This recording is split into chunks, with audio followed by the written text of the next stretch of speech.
To make a simple hummingbird syrup, all you need is...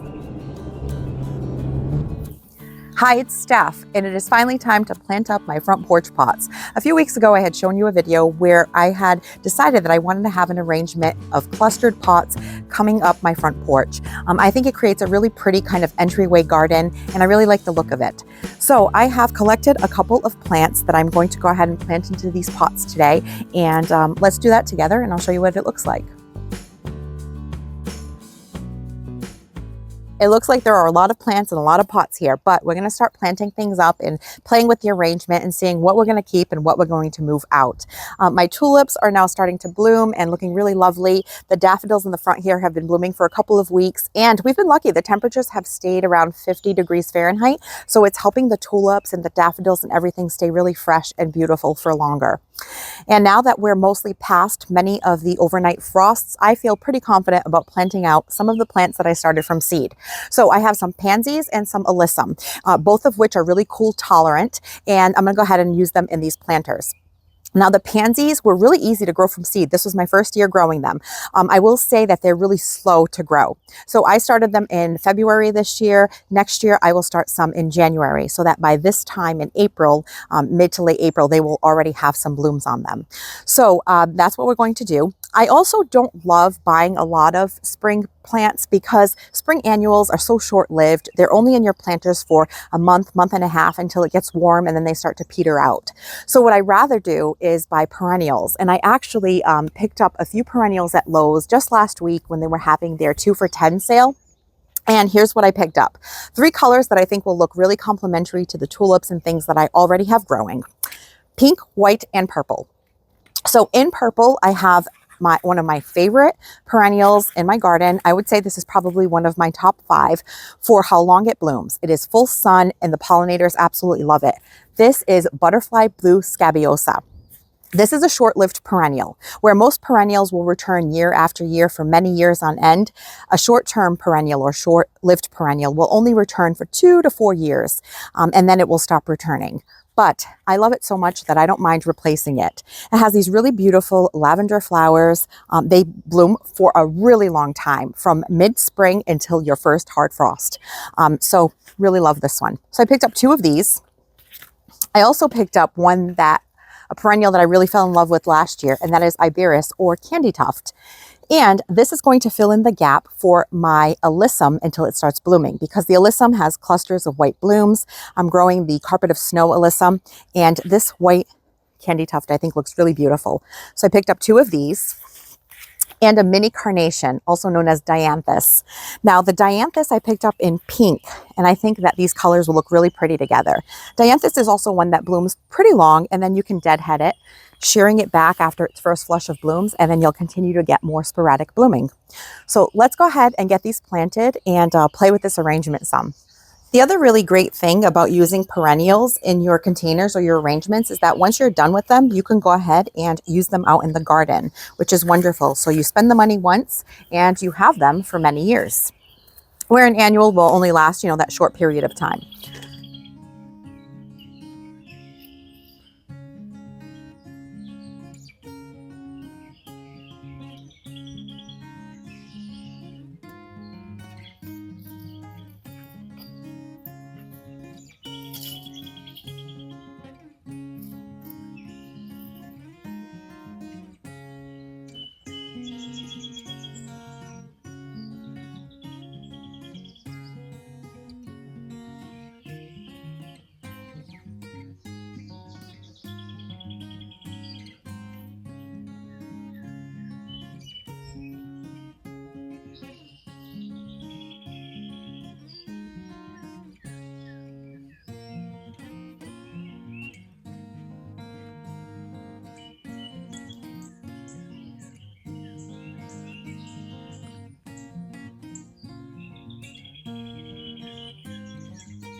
I am almost done with planting up my planters, and I've just had the best morning.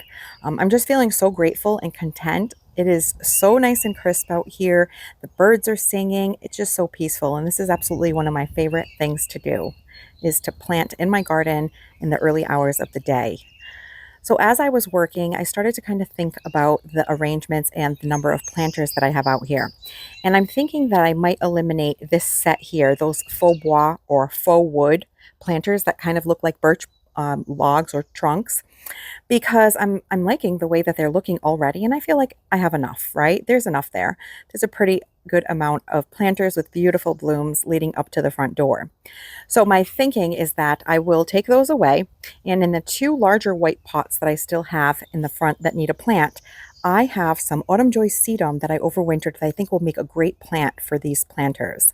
Now, I love to use perennials in containers like this because then you can take them out of the container and plant them out in your garden. So they're a great investment. And the thing with sedum is that they love full sun, and they can take a little bit of drought. They actually prefer to be on the drier side. So if I don't water these containers for a day or two, if I forget or get busy, I know that the sedum will be okay. And the bonus is that I can keep them here all summer, and they will give me some fall interest as well. My eastern redbud is about to break out in bloom. This is a beautiful native tree, and I absolutely love it. George found me a pallet, and we ended up putting all of the plants that I was overwintering in my raised beds that I had to dig out when we did our refresh. I ended up putting here on this pallet. It's at least off of the ground so that the roly-polies can't get into them that easily, and it should also help with drainage. Now these are all waiting to be planted and to find a home in my garden. There are some boxwoods, grasses, as well as some divisions of my Nepeta and the Helen von Steen lambsare. So this is where I'm going to grab my Autumn Joy sedum that I had wintered over. I had purchased this at the end of season clearance sales, and I didn't have a spot for them, but I love this variety. It's such a classic, beautiful sedum, and they're going to find a home temporarily in those planters out by the front porch. It's getting a little warm, and it hasn't rained in a couple of days, so I'm going to add some water to the bird bath for our bird friends.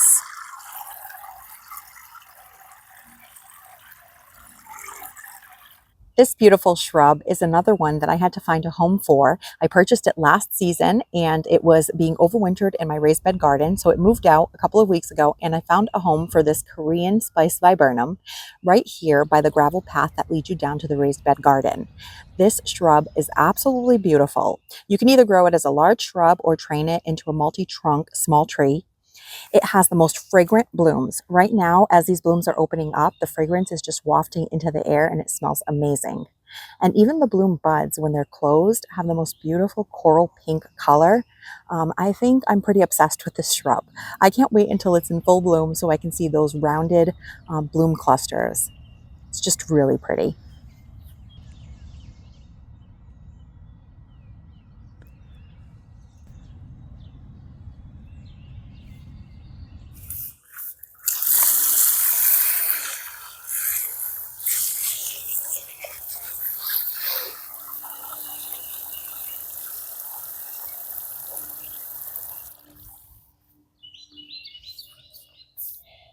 As I was over here filling up my bird bath fountain, I thought that I would share with you these beautiful tulips. I've been growing this variety for a couple of years now, and it's absolutely beautiful. It's called Daydream, and they remind me of sherbet. They start a really pale buttery yellow, then they go orange before finally ending a shade of coral pink. They are really beautiful, and they're looking lovely at the moment.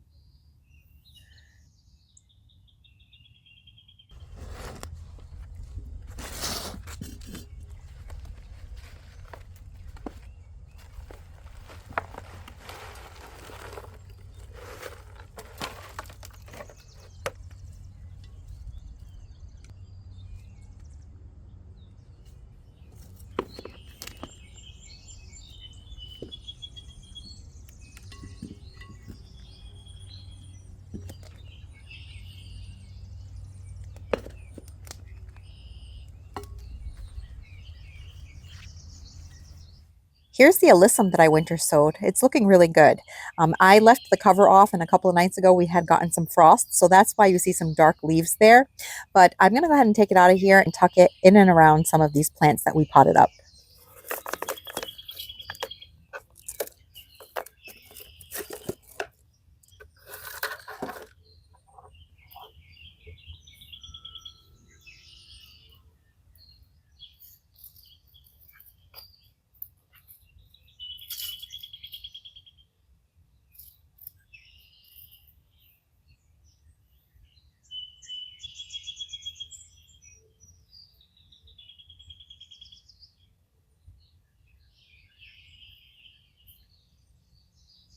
I really love the way that these white planters turned out.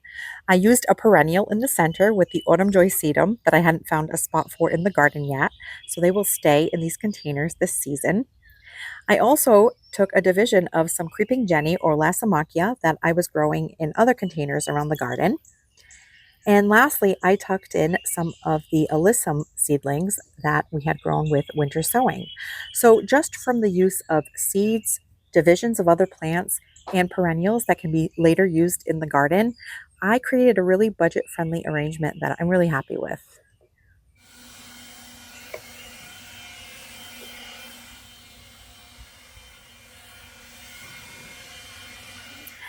I'm going to water in all of the plants that I just planted with some of this Alaska Bloom fertilizer.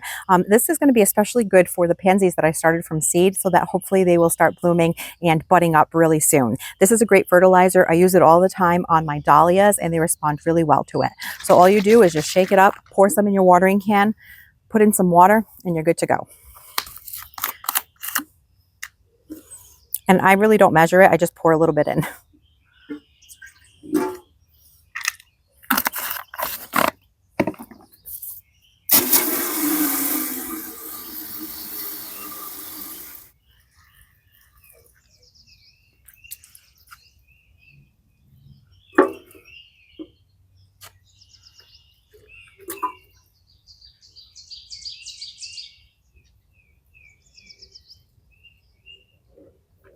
Well, I am all done, but I do think I want to swap the position of two of these planters. So let me try that and see what it looks like.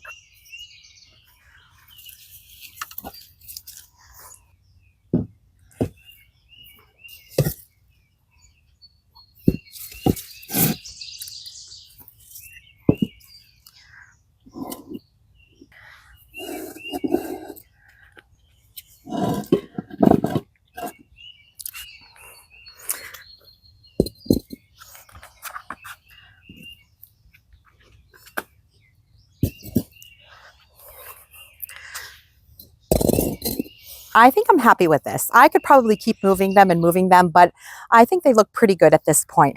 This arrangement on either side of my porch makes me really happy. I love to see all of these bright cherry flowers on the way in the front door. These are right now at their peak. So all of the tulips, daffodils, and hyacinth are going to start to die back in the next couple of weeks. And what you want to do is you want to wait until the foliage dies all the way back, and then I will dig up all of the bulbs and put them in a paper grocery bag and keep them in a cool, dark spot in my basement. Now, the grape hyacinth or the muscari, as well as the daffodils, they are perennial. So if you plant them out in the garden, they will come back year after year and even naturalize and spread over time. But the tulips aren't always reliably perennial. They're usually treated as an annual. So when they're done blooming, you can take the bulb and usually toss it.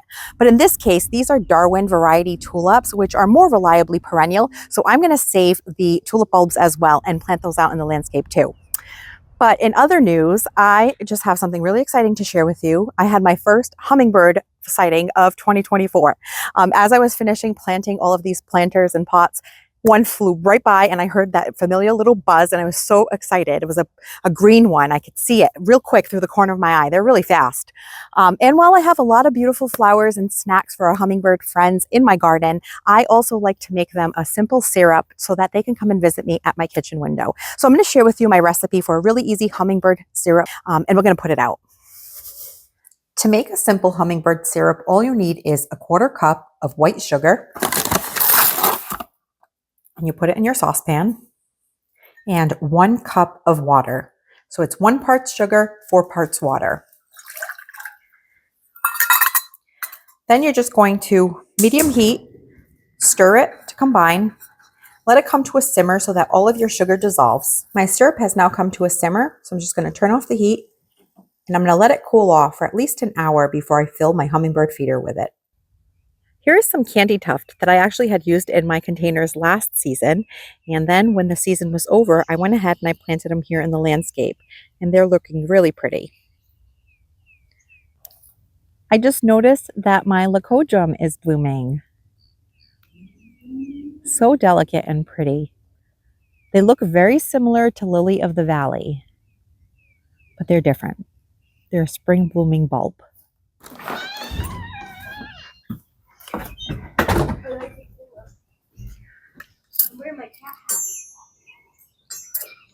Well, that is it. The hummingbird feeder is out for the season. So hopefully we'll get our first hummingbird visitor soon. I'm in my kitchen window and we just had a hummingbird sighting. So George is hooking up the GoPro so that we can see if we can get the little guy on camera. We did this once before and the footage is really cool.